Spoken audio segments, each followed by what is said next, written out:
Hello, my name is Macy. I'm a 42-year-old woman who's been married twice. My second marriage has been amazing. My first was a train wreck. My first husband's name is Bobby, and we were high school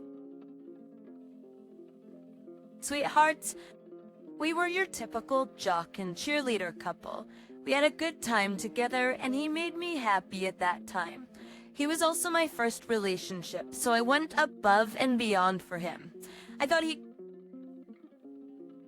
that was my forever and acted like it too. We planned to go to the same university so we could be together. But in my second year, at 19 years old, I got pregnant. Now, my family was not happy, and neither was I. My mom warned me constantly that life would not be blissful, especially with Bobby. My family never liked him, although they could never tell me why, other than just that something about him felt off. Of course, as a teenager, I wanted to prove them wrong and rebel against them, so I ignored all their concerns. Bobby and I got married in court and had our first child. At first, Bobby was an amazing father. I felt like I was proving everyone wrong. And then, about 2 years later, I got pregnant again. This time, I was a college graduate, but I had to quit my job so I could stay back and take care of the kids. Bobby worked 2 jobs to keep us afloat.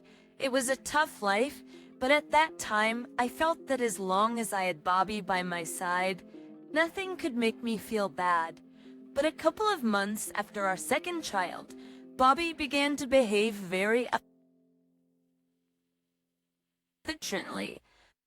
I tried to talk to him about it, but he never budged. And then one day, I had taken the kids out for a walk and came back to an empty apartment. None of Bobby's things were there. I panicked, of course, and seeing me panic made the kids cry. I tried calling him several times, but each time took me to voicemail.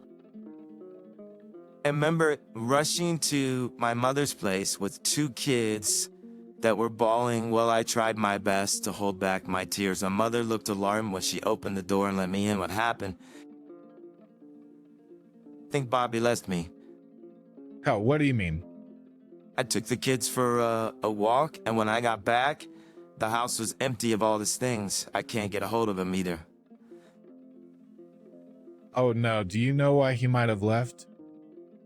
I don't know, he likes things very differently for a while, but he wouldn't talk to me at all.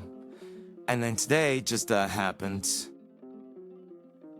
Okay, calm down a little.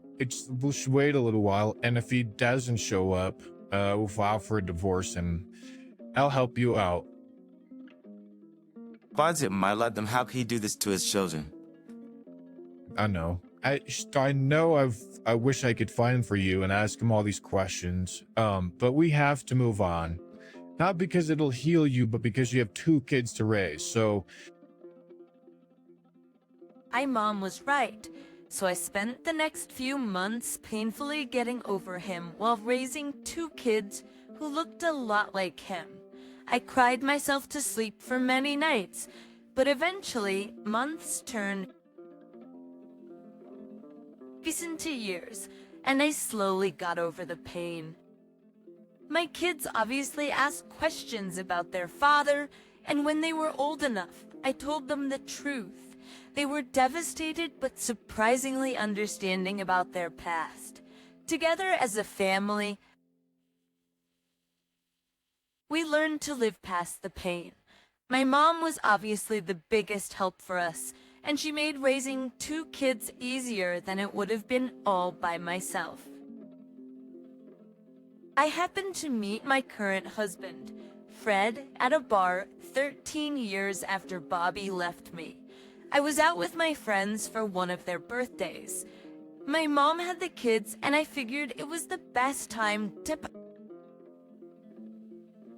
But felt let loose and have a little fun with my friends. For the better part of the night, I stuck to my friends and we just chatted and laughed. And towards the end of the night, I got approached by Fred. My friends had been begging me to get with a guy for years, but I was always too traumatized by Bobby to ever try again. So when Fred approached, my friends left to go watch from further away as I made conversation with him. Oh, what brings you here? It's my friend's birthday, and I'm just here to celebrate with her. That's nice. How about I send over some drinks for all of them? Of them, there's 7 more people there. It's alright. I'll make up all the money I spent here in the next 2 hours, so no worries. Also, well, so you're rich, huh? Ah, I guess you could say that. Of course, I'm not trying to brag or anything. 5 Norths of Fire. Bo, it's a great thing to flaunt. Not a lot of people get to do that. And not to mention, you aren't being a prick about it. You're buying a bunch of strangers drinks because I told you that I was wearing a birthdays. What can I say? I have a particular weakness for pretty women. You're so weak, you'll believe everything they say, even lies. Guess, of course, although did you lie? True, we all know it's saying no, it is one of their birthdays. But it is concerning that pretty women make you weak. You should get that checked. How about you? Help me with it. Maybe if I had a pretty woman by my side, I'd only have a weakness for one woman. I could think of that. It was such a self-esteem boost to have been called pretty by Fred, especially because Fred looked gorgeous. He looked like he was worthy of being on the cover of a big magazine like Vogue. Also surprised by my ability to casually flirt back with him. That was not something I was usually capable of. I was very much an introvert, so I don't know if it was the drink or just the aura that I'd radiated, but I felt comfortable enough to be flirter. Actually, my friends came and got me, but not before profusely thanking Fred for the drinks. Before I left, Fred and I exchanged numbers, and from then on, we were constantly talking to each other. It started off as texts, and then we would call each other whenever we had nothing going on, or if we had something interesting to share. We also started meeting up a lot more often. At first, we met up in very public places, but as the months went by, we started hanging out at each other's places. I remember the way my jaw dropped when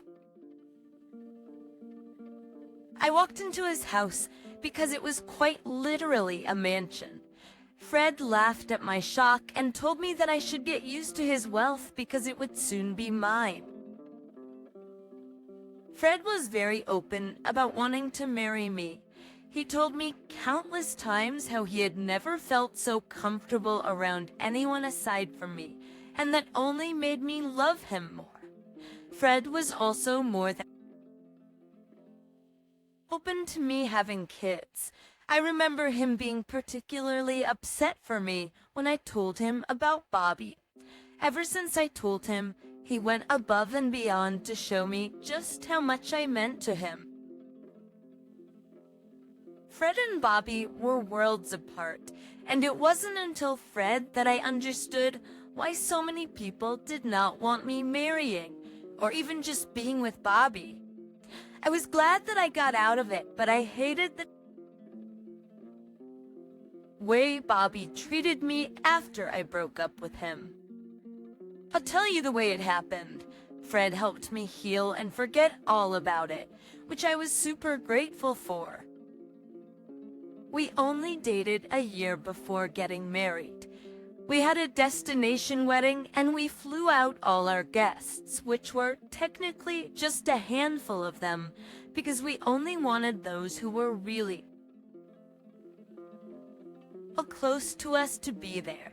My kids were super happy for me and told me constantly that they loved Fred, which in my head was another big win. His life from then moved on very smoothly. Every single worry I had was eased. Fred helped my kids out with their education as well, even though I told him that I would take care of it. He showed me that he accepted us as a package deal, and not just me and then my kids. He had my kids' rooms decorated and set up to their liking even before we moved in together. Fred did everything that Bobby didn't. Besides, had more. That was a true point of healing for my small family. And that's how our family grew from then on.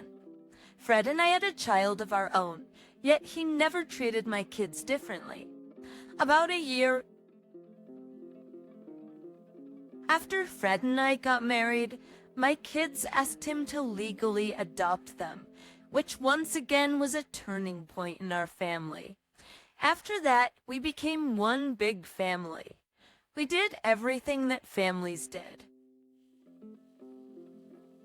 It's like going out to eat, going on vacations, doing fun things, etc. I was also doing well in my career, and Fred, well, his company was also doing amazing. There was not a single thing in my life that this was wrong. Before I knew it, 7 years had passed. Hello, look who it is. It's Bobby here. How are you doing? Dorsey, I'm doing well, Macy. It's been a while, hasn't it? I was just thinking about you and decided to give you a call. How have you been? Been good, thanks for asking. It has been a while, I was surprised to hear from you. Those run citado fun. Yeah, I know it's been a long time. I just wanted to catch up and see how life has been treating you. I've been doing pretty well for myself. I married a rich woman who has kids, but I've been able to provide a good life for them. I even got a great job because of her connections. I'm living my dream. That's great to hear, Bobby. I'm happy for you. I'm also doing well. I married a great guy named Fred, and we have a beautiful family together. My kids love him, and he treats them like his own. I'm grateful for everything he's done for us. I'm glad to hear that, Macy. You deserve all the happiness in the world. I'm sorry for bad things that ended between us. I was young and stupid, and I took you for granted. I hope you can forgive me. I've forgiven you, Bobby. It's in the past now. I'm just focused on moving forward and being happy. I wish you the best. Thank you, Macy. You're an amazing person, and I'm lucky to have known you. Take care. You too, Bobby. Goodbye. Quickly, I was seething. The pure audacity of that man to call me only to brag about his new wealth. Of course, a part of me wanted to continue the conversation with him so I could find out where he was so I could go there and punch him. But at the same time, I was so overwhelmed with so many different emotions that I could barely think straight. But after I hung up on him, I felt so much hurt. Not for me, but for my kids. My poor kids grew up for the better parts of their lives without a father, who was in fact too busy fathering his new wife. As children, I knew we were struggling, but where in the world would we have gotten money for ourselves? At the same time, I felt disgust roll over me. He was the classic definition of a sleazebag. He clearly wasn't one to give someone attention unless they had something to offer him. I decided to block his number because I didn't want to deal with him anymore. That chapter of my life had been closed for long enough, and I never wanted it back open. I told Fred about it later on that night, and he was understandably upset. But he was also glad that I blocked Bobby's number. We decided to move forward from that. About a week later, I got a call from another unknown number. It was Bobby once again. At this point, I was beginning to get frustrated. He called to brag again about his luxurious lifestyle. He told me all about the new expensive car he had just bought and how his kids were doing amazing at school. I didn't care to be polite this time and just hung up the phone on him. That did not stop him. He kept calling every week after that to keep telling me about all his expensive purchases. I kept blocking him with every number he called, but it seemed like he kept using different numbers to call me. At some point, I stopped picking up because then he only called me frequently. It seemed like he derived some sort of sick pleasure from bothering me so much. This one particular day, I was at work and I was stressed when Bobby called me. Oh, hey, Macy. You just leave me alone? Oh, come on. I'm making up for the time that's been lost. Well, you're 20 years too late. The kids don't care about you. And neither do I. Leave me alone. You're tired of those. How it's about, and you know you love it, Macy. I really don't. I don't want to hear anything about you or your new good life. Why? Are you jealous? Are you jealous that I'm living the life that you'll never be able to live? I can assure you I don't. Well, here's something that will definitely make you jealous. I just got a promotion. Age of Bladewell. I don't give a crap. You know, you're jealous. I mean, I just got a promotion at Digidome, one of the finest media companies. I'm going to again hang up. Actually, I was furious and annoyed, but something he said kept tickling my brain. I was way too angry to think about it at that moment, so I let it go. When I got back home afterward, I thought about what it was that Bobby said that tickled my brain, and then it hit me.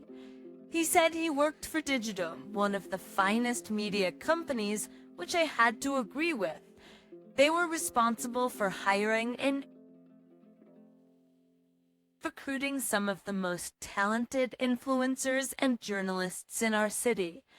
The reason that I kept thinking about it was that Fred is the CEO and founder of the company. Bobby was working for my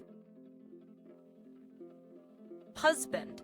I could not believe how wonderfully the universe aligned for me. That meant that I could finally teach Bobby a good lesson, not only for bothering me, but also for abandoning his children. I waited with excitement until Fred got back home. When he did, I told him all about what had happened during the day. Did something happen? Why do you seem so hyper? But nothing happened per se. But I did find out something big. What is it? Oh, Bobby called again? Jeez, that sick son of a gun. I swear, if I wanted to get a hold of him, I would beat him up real good. Well, today he called me to brag about his big promotion at work, which is Digidome. You mean to tell me that he works at my company? Yeah, big at first I couldn't help but think his company name sounded really familiar. And then it hit me, Did you really not remember the company I created? Listen, I was way too angry to remember my own name. Cut me some slack. I'm kidding. Kidding.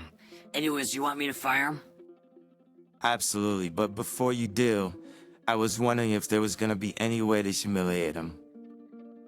Definitely, I'll bold you to the, you two think that I wasn't gonna fire him in the worst way possible for him, and At that, we began planning how to go about creating the best revenge plan. We decided that we would wait a few more weeks before executing our plan to fire him. That was because we were going to record his calls to me and have them played in front of everyone.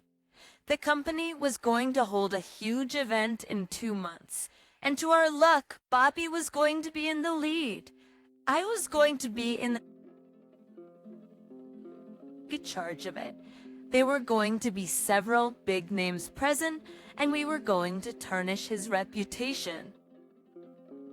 So over the next few weeks, I was able to pick up all of Bobby's calls without getting frustrated or angry. Just knowing that I had the biggest upper hand was enough to put a smile on my face as I listened to him ramble about his wealth and my lack of it. This time, I made sure to record every conversation. These conversations were going to come back to bite him hard, and I couldn't wait for it. At the end of the 2 months, the event happened. I originally didn't plan to go because I don't like big crowds or having to talk to a lot of people, which was why no one really knew who the big boss wife was. However, this event was where I would make my appearance. I wanted to see Bobby's fall while I sat on the throne. Fred bought me this gorgeous and very expensive dress, and that was what I wore. I stayed in the car until Fred called me because we didn't want Bobby to see me and make a run for it. I entered when Fred gave his speech, in which he told everyone about how he wanted to introduce his wife for the first time. And when I walked up on that stage, Bobby was standing there. I saw his face drop and pale. I smirked at him as I walked by. He pulled out his handkerchief to dab the sweat that was all over his face. Fred then went on to praise me and talked about how much of an impact I had had on him these past 7 years, and how it had been a joy to raise my kids with me. With every praise Fred aimed at me, I saw Bobby sweat even more. I beamed with pride as the crowd clapped for me. And then Fred's speech took a turn. He began to talk about how I had been getting harassed by my ex-husband recently.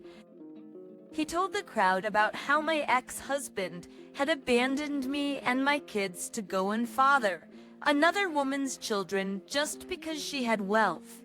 But the universe had different plans for my ex-husband because he was working for his company. The crowd gasped and erupted into murmurs about who my ex could have been. Fred asked everyone to quiet down and told them that he was going to reveal who it was. Bobby kept looking towards the exit, but he knew that if he dashed it, Fred would not even have to reveal who it was. This was because he would have outed himself. Fred then pointed towards Bobby and told everyone that it was him. The crowd once again erupted in murmurs.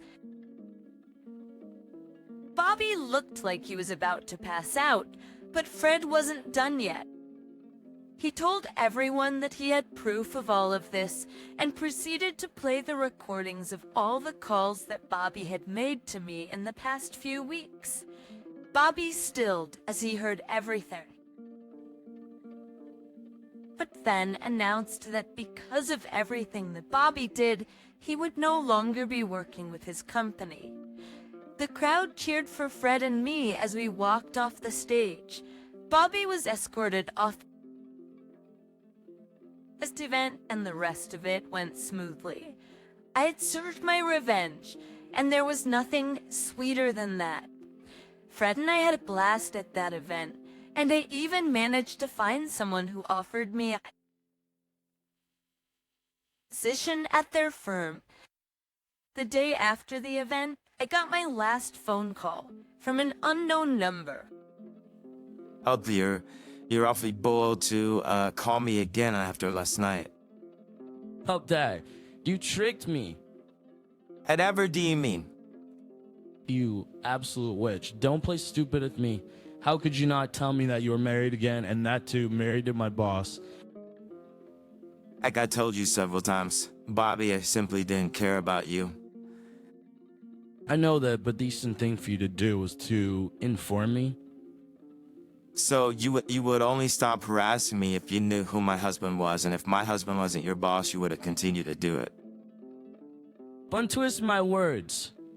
I'm not twisting anything, and you want to talk about being decent, Bobby. You know what decent thing you could have done? Not abandon your family. If you could do something like that, I can do something like this. Have fun with your current family, and I hope you'll find a new job. Can't have the child to sin that I don't have a current family. Like, my wife left me because of yesterday, and she took the kids, and it's all because of you. I didn't do anything. You did this to yourself. If you had just not called me, your life would have been what you had always wanted it to be. But I guess you can't have your cake and eat it too. Goodbye, Bobby, and good luck. That felt liberating to finally get back at Bobby and to know that I destroyed everything good in his life. I hope that Bobby learns to never mess with me or my family again, because he will never get anything good out of that. Fred and I continue to thrive together. Our kids have grown into wonderful adults. My life is once again going smoothly, and I no longer stress out about Bobby's calls. I'm finally vindicated, and I feel way lighter than I have for the first time in a long while. Thank you for listening to my story.